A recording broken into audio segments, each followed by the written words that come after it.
당기면서 이렇게 넘어가는 거를, 이 공간을 충분히 잘 활용해 주시고,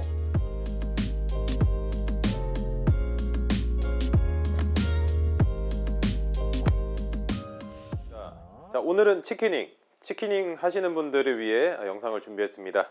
자, 치키닝이라고 하면은 우리 팔이 닭 날개처럼, 닭이 이런 식으로 있잖아요. 그래서 닭 날개처럼 이렇게 빠지는 이런 동작, 그리고 팔로스루에서도 마찬가지로 이렇게 당기면서 이렇게 넘어가는 거를 이제 치키닝이라고 하는데, 이 원인이 테이크백을 하면서 충분히 어깨턴이 잘 이렇게 회전이 되는 그런 상황에서 나오는 게 아니라, 공을 너무 바로 보려고, 상체를 너무 정면에 두려고 하다 보면은 빈번하게 발생을 할 수가 있고요. 또는 대부분의 골퍼들이 오른손잡이들이 많은데 왼팔보다 오른팔의 활용을 더 많이 하시기 때문에 발생을 할 수도 있습니다. 근데 이제 대부분 동작은 당기는 동작이에요. 근데 기본적으로 우리가 다 이렇게 늘어뜨린 상태에서 움직이는 것보다는 긴장을 했을 때 몸 쪽으로 당기는 게 훨씬 더 익숙하기 때문에 자연스럽게 그렇게 나오는 거죠.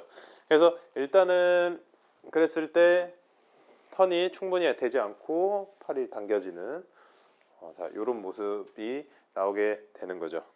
자, 치키닝의 또 한 가지 특징은, 오른쪽에서 백스윙 할 때 치키닝이 되면은 다운스윙 하고도 이제 공을 쳤을 때도 치키닝이 된다는 것인데요. 그 이유는 백스윙 때 오른팔을 당기시게 되면은 왼손 그립이 몸하고 굉장히 가까워지게 돼요. 가까워졌기 때문에 여기서 다시 펼쳐서 크게 스윙을 할 수가 없게 되는 거죠. 그래서 거의 대부분 이제 치키닝 때문에 고생하시는 분들이 오른팔을 당기고 내려갈 때 다시 왼팔을 당기기 시작합니다. 이런 식으로요.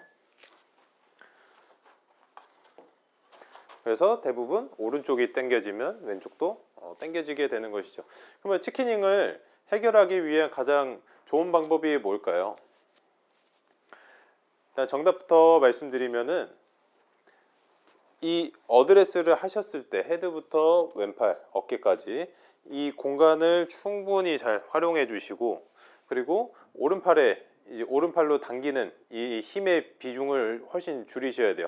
오른팔 같은 경우는 공을 타격하고 멀리 보내는 데 있어서 굉장히 크게 기여하는 팔이긴 하지만, 우리가 백스윙 때 오른팔의 쓰임이 역할이 그렇게 크지 않기 때문에 웬만하면은 그런 부분들을 조금 줄이셔야지 더 좋은 백스윙을 만들 수가 있습니다. 그래서 왼팔을 기준으로 충분히 넘어가시게 되면은 공간이 크게 나올 거고, 이렇게 올라가셨을 때 오른손은 이렇게 받치는 모양만 만들어 주셔야 돼요. 그래서 치키닝을 하시는 분들은 그립을 이렇게 꽉 잡아서 연습을 하시기보다 오른손을 좀 펼쳐서 이렇게 받쳐서 이렇게 올려놓는 이런 모션을 취하게 되면은 공간도 충분히 만들어주고, 손도 잡아서 당기는 이런 모습보다도 이렇게 받치고 있는, 흔히 이제 접시 받치는 모양이라고 하는 그런 모양새를 만드시기가 훨씬 수월합니다. 그러고서 자, 우리 다운스윙은 그 공간을 충분히 이용해서 다운스윙이 돼줘야겠죠. 자, 그러면 이때 또 중요한 부분이 뭐가 있냐면 바디턴인데요. 바디턴이 되지 않으면 자연스럽게 이 거리는 짧아질 수밖에 없어요. 제가 정상적으로 바디턴을 했을 때 간격이 이 정도라고 하면은 제 몸을 정면으로 돌려 볼게요. 상당히 좀 많이 줄어든 모습이 볼 수가 있을 거고, 자, 여기서 제가 바디턴, 자, 팔꿈치가 뒤쪽으로 빠지는 모양새를 보실 수가 있을 거예요. 그래서 치키닝은 오른팔을 직접적으로 당기는 부분에서도 영향을 많이 받지만, 바디턴이 충분히 이루어지지 않았을 때 또한 이제 치키닝이 발생을 할 수밖에 없는 거죠. 그랬을 때 간격이 좁기 때문에 클럽은 굉장히 가파르게 이런 V자 형태로 떨어질 수밖에 없고, 미스샷의 확률이 굉장히 좀 높아질 수가 있고요. 그리고 드라이버 같은 경우는 비거리 손실에도 직접적인 영향을 줄 수밖에 없습니다. 그래서 오늘 하셔야 될 거는 클럽부터 어깨까지 이 공간이 충분히 활용이 되셔야 되고, 그리고 그 공간을 잘 활용해서 그대로 유지해서 내려오는 이런 모습이 필요하겠습니다. 그래서 오른손에 쥔다는 느낌보다는 걸쳐 놓는다. 그래서 이 검지에 채가 걸려서 그대로 떨어지는 거예요. 그대로 이런 느낌으로. 그리고 턴은 끊임없이 움직여 주셔야 되고요.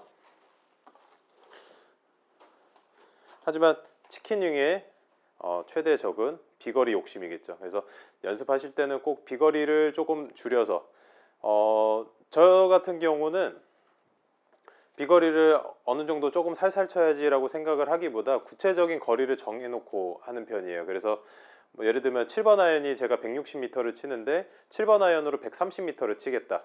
이렇게 구체적인 숫자를 정해놓고서 거기에 맞춰서 스윙 강도를 조절을 하게 됩니다. 그래서 여러분들도 예를 들면 7번이 140m다 라고 하시면은 120m만 보내는 힘으로 공을 쳐야겠다, 또는 110m만 보내는 힘으로 공을 쳐야겠다 라고 구체적인 수치를 정해 놓고서 연습하시면은 오버페이스로 가는 일들을 많이 막을 수가 있기 때문에 스윙 교정하시는 데는 굉장히 좀 도움이 많이 되실 거예요.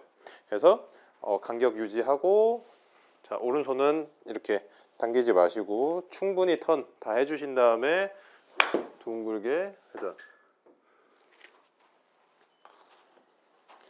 그때 이제 발부터 채 끝까지 둥글게 회전. 자, 이것만 기억하시면 치킨윙도 문제가 없습니다. 이상 오늘 준비한 영상 여기까지입니다. 감사합니다.